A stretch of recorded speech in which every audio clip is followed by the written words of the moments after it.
Everyone needs a coach. It doesn't matter whether you're a basketball player, a tennis player, a gymnast, or a bridge player. My bridge coach, Sharon Osberg, says there are more pictures of the back of her head than anyone else's in the world. Sorry, Sharon. Here you go. We all need people who will give us feedback. That's how we improve.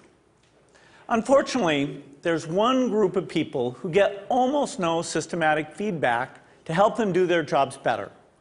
And these people have one of the most important jobs in the world. I'm talking about teachers. When Melinda and I learned how little useful feedback most teachers get, we were blown away. Until recently, over 98% of teachers just got one word of feedback: satisfactory. If all my bridge coach ever told me was that I was satisfactory, I would have no hope of ever getting better. How would I know who is the best? How would I know what I was doing differently? Today, districts are revamping the way they evaluate teachers, but we still give them almost no feedback that actually helps them improve their practice. Our teachers deserve better. The system we have today isn't fair to them. It's not fair to students, and it's putting America's global leadership at risk. So today I want to talk about how we can help all teachers get the tools for improvement they want and deserve. Let's start by asking, who's doing well? Well, unfortunately, there's no international ranking tables for teacher feedback systems.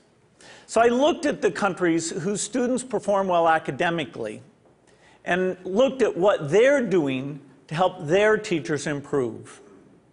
Consider the rankings for reading proficiency. The US isn't number one. We're not even in the top 10. We're tied for 15th with Iceland and Poland. Now, out of all the places that do better than the US in reading, how many of them have a formal system for helping teachers improve? 11 out of 14. The US is tied for 15th in reading, but we're 23rd in science and 31st in math. So there's really only one area where we're near the top, and that's in failing to give our teachers the help they need to develop their skills. Let's look at the best academic performer, the province of Shanghai, China. Now, they rank #1 across the board in reading, math, and science. And one of the keys to Shanghai's incredible success is the way they help teachers keep improving. They make sure that younger teachers get a chance to watch master teachers at work.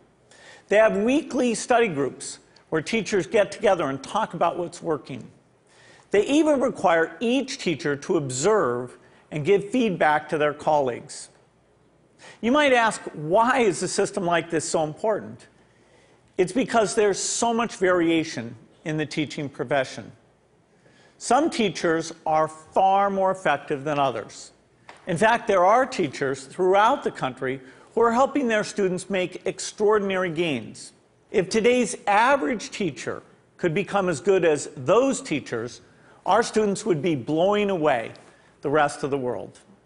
So we need a system that helps all our teachers be as good as the best. What would that system look like? Well, to find out, our foundation has been working with 3,000 teachers in districts across the country on a project called Measures of Effective Teaching. We had observers watch videos of teachers in the classroom and rate how they did on a range of practices. For example, did they ask their students challenging questions?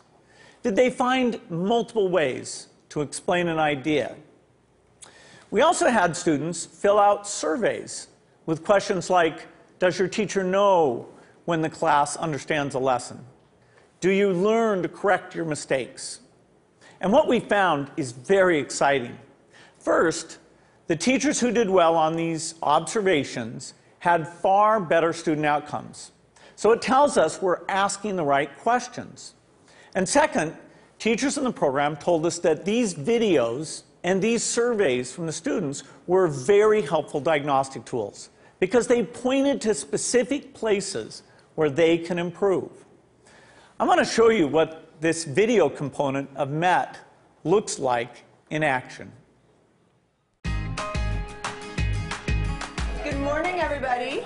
Let's talk about what's going on today. To get started, we're doing a peer review day, okay, a peer review day. And our goal by the end of class is for you to be able to determine whether or not you have moves to prove in your essays. My name is Sarah Brown-Westling. I am a high school English teacher at Johnston High School in Johnston, Iowa. Turn to somebody next to you.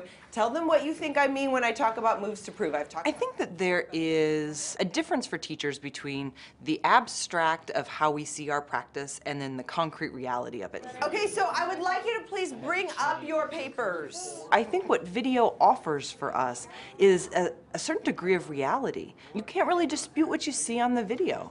And there is a lot to be learned from that. And there's a lot of ways that we can grow as a profession when we actually get to see this. I just have a flip camera and a little tripod and invested in a tiny little wide angle lens. At the beginning of class, I just perch it in the back of the classroom. It's not a perfect shot. It doesn't catch every little thing that's going on, but I can hear the sound, I can see a lot, and I'm able to learn a lot from it. So it really has been a simple but powerful tool in my own reflection. All right, let's take a look at the long one first, okay? Once I'm finished taping, then I put it in my computer, and then I'll scan it and, take a peek at it. If I don't write things down, I don't remember them. So having the notes is part of my thinking process, and I discover what I'm seeing as I'm writing. I really have used it for my own personal growth and my own personal reflection on teaching strategy and methodology and classroom management and just all of those different facets of the classroom. I'm glad that we've actually done the process before so we can kind of compare what works, what doesn't. So I think that video exposes so much of what's intrinsic to us as teachers in ways that help us learn and help us understand and then help our broader communities understand what this complex work is really all about. I think it is a way to exemplify and illustrate things that we cannot convey in a lesson plan, things you cannot convey in a standard, things that you cannot even sometimes convey in a book of pedagogy. All righty, everybody, have a great weekend. I'll see you later.